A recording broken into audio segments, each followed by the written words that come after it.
Assalamualaikum warahmatullahi wabarakatuh. Perkenalkan, nama saya Halila Felinka dari kelas 10 E2 dengan nomor absen 20. Di sini saya akan menjawab pertanyaan penilaian harian yang diberikan oleh Ibu Dina.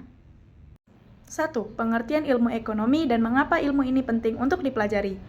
Ilmu ekonomi adalah studi tentang bagaimana masyarakat menggunakan sumber daya yang terbatas untuk memproduksi dan mendistribusikan barang dan jasa untuk memenuhi kehidupan manusia. Dengan mempelajari ilmu ekonomi, individu dapat memahami bagaimana membuat keputusan yang lebih baik dalam mengelola sumber daya mereka dan bagaimana kebijakan ekonomi dapat mempengaruhi masyarakat. 2. Kebutuhan primer, sekunder, dan tersier. Kebutuhan primer adalah kebutuhan dasar yang harus dipenuhi untuk mempertahankan hidup. Contohnya seperti makan. Sebagai siswa SMA, saya membutuhkan makan untuk energi dan kesehatan, dan juga membantu fokus belajar. Kebutuhan sekunder adalah kebutuhan yang meningkatkan kualitas hidup. Contohnya seperti pendidikan. Sebagai siswa SMA, saya membutuhkan pendidikan yang berkualitas untuk meningkatkan kemampuan dan pengetahuan saya. Kebutuhan tersier.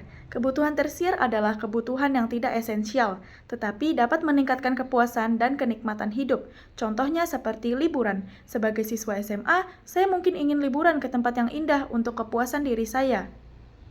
3. Teori ekonomi makro dan mikro. Teori ekonomi makro mempelajari fenomena ekonomi secara agregat, seperti inflasi, pengangguran, dan pertumbuhan ekonomi. Contoh fenomena ekonomi makro di Indonesia adalah pengangguran. Banyaknya jumlah orang yang tidak memiliki pekerjaan di Indonesia.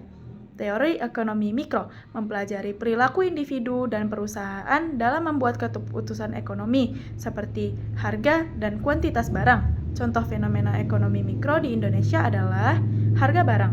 Kenaikan harga barang tertentu di Indonesia, seperti smartphone. 4. Biaya peluang.